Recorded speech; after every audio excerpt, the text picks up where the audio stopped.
Terima kasih pemirsa Anda kembali bersama kami dan di segmen ini kami akan mengulas mengenai APBN tahun 2024 yang defisit. Menteri Keuangan Sri Mulyani Indrawati melaporkan APBN di sepanjang tahun 2024 defisit 2,29% dari PDB Indonesia atau setara dengan 507,8 triliun rupiah. Sri Mulyani menyebutkan realisasi defisit itu lebih rendah dari target defisit APBN 2024 atau lebih rendah sekitar 15 triliun rupiah. Menteri Keuangan Sri Mulyani Indrawati melaporkan APBN di sepanjang tahun 2024 defisit 2,29% dari produk domestik bruto atau setara dengan 507,8 triliun rupiah. Sri Mulyani memastikan realisasi defisit tersebut masih dalam batas terkendali meski pada pertengahan tahun lalu Kementerian Keuangan memprediksi defisit berpotensi melebar ke 2,7%.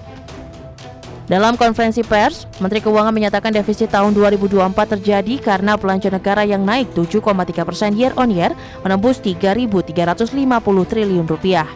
Realisasi belanja negara tersebut melampaui target APBN 2024 sebesar 3.325 triliun rupiah.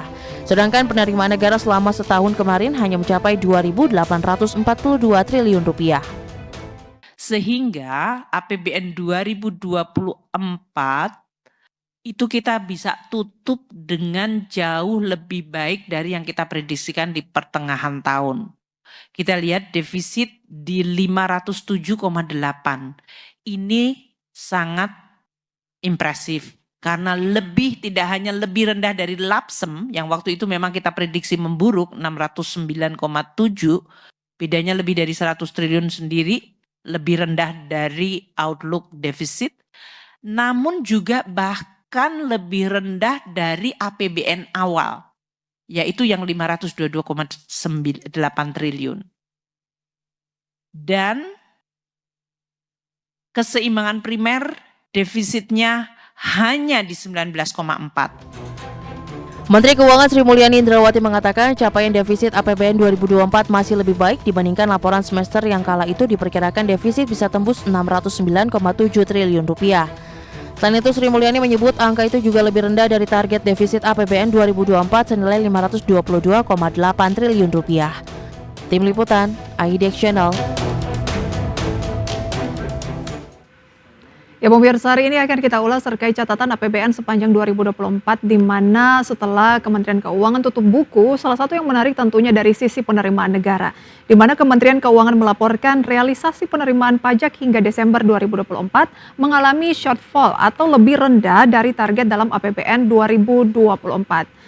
Wakil Menteri Keuangan Anggito Abimanyu mengungkapkan realisasi penerimaan pajak hingga Desember 2024 hanya mencapai 1.932 triliun rupiah atau 97,2% dari target dalam APBN 2024 yang mencapai 1.988 triliun rupiah.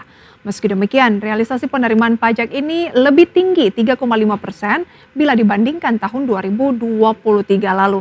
Jadi tidak mencapai target 2024 tapi masih lebih baik dibandingkan dengan tahun 2023. Wakil Menteri Keuangan menyatakan penerimaan pajak yang tidak mencapai target disebabkan kondisi penerimaan pada kuartal 1 dan 2 2024 yang menurun bila dibandingkan periode yang sama di tahun lalu.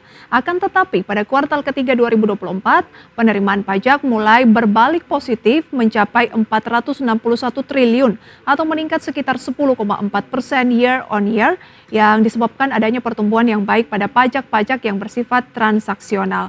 Selanjutnya pemirsa, pada kuartal keempat penerimaan pajak juga mencapai 577,6 triliun rupiah atau tumbuh 20,3% year on year. Penerimaan ini tumbuh didorong oleh PPNDN yang bersumber dari pertumbuhan sektor perdagangan dan industri pengolahan. Sementara itu terkait penerimaan pajak, Menteri Keuangan Sri Mulyani mengatakan bahwa penerimaan pajak mengalami tekanan sehingga tidak mencapai target sebesar 1.988 triliun rupiah. Meski demikian, Menteri Keuangan juga menyatakan bahwa penerimaan pajak sebesar 1.932 triliun rupiah tetap menjadi capaian tersendiri karena Menteri Keuangan mengklaim pihaknya bisa merecovery sumber penerimaan negara dibandingkan outlook sebelumnya. Dan selanjutnya pemirsa, dari penerimaan negara kita bergeser ke pos belanja negara yang salah satunya menghabiskan cukup besar porsi APBN di tahun lalu, yakni penyaluran subsidi bagi masyarakat. Seberapa besarkah penyaluran subsidi di tahun 2024 lalu? Berikut informasinya.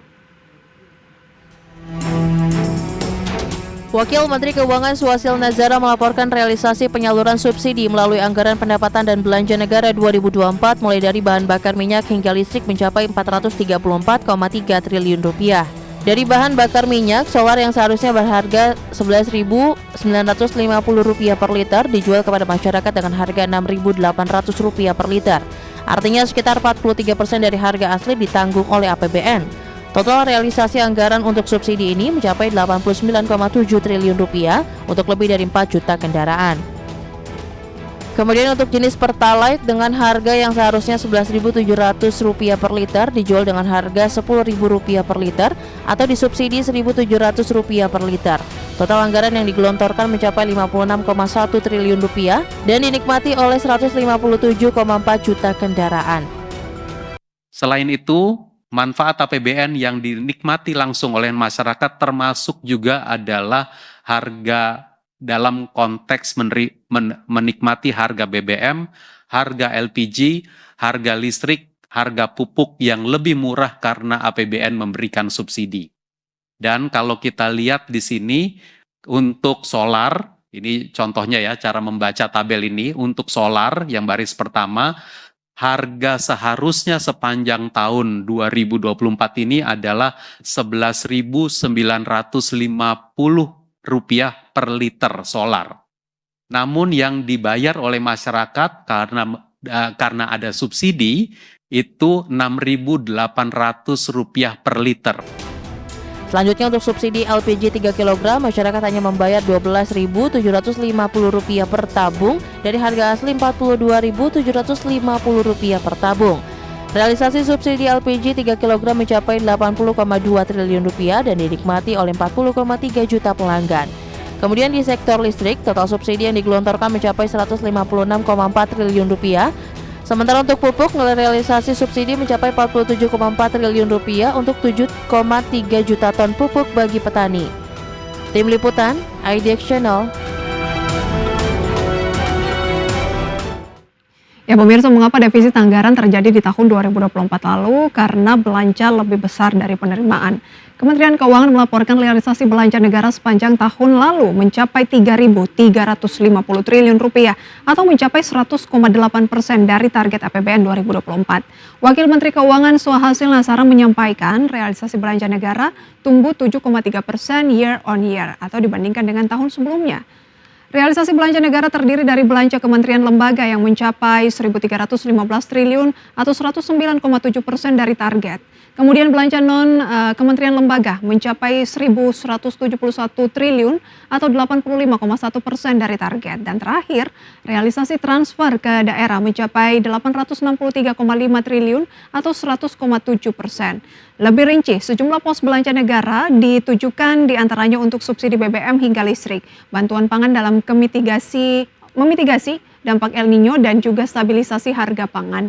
Kemudian diberikan juga untuk subsidi pupuk, bansos untuk masyarakat seperti PKH, kemudian kartu sembako PIP, PBI JKN, serta untuk mendorong daya beli masyarakat miskin dan juga rentan. Selain itu disalurkan untuk program KUR demi meningkatkan akses dan juga pemberdayaan UMKM. Belanja negara juga didistribusikan untuk kegiatan pemilu dan juga pilkada serentak yang menurunkan angka kemiskinan ekstrim dan juga stunting pemirsa, dukungan kualitas pendidikan kesehatan dan ketahanan pangan dan juga untuk dukungan PSN serta IKN. Selanjutnya tidak hanya soal belanja dan juga penerimaan negara, namun asumsi dasar makro juga menjadi bagian yang tidak kalah penting dalam APBN 2024. Dalam realisasinya dapat dikatakan seluruh asumsi dasar makro 2024 meleset dari target yang telah ditetapkan.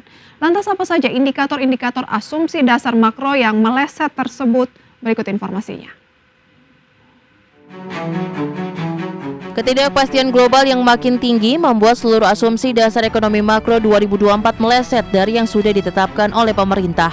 Pertumbuhan ekonomi yang diperkirakan dapat mencapai 5,2% dalam Undang-Undang Anggaran Pendapatan dan Belanja Negara 2024 kini dimungkinkan hanya tumbuh 5%. Menteri Keuangan Sri Mulyani Indrawati mengatakan lemahnya perekonomian disebabkan oleh situasi global yang semakin dinamis, antara lain meningkatnya tensi geopolitik di berbagai kawasan, gejolak pasar keuangan dan mulai turunnya harga komoditas andalan Indonesia.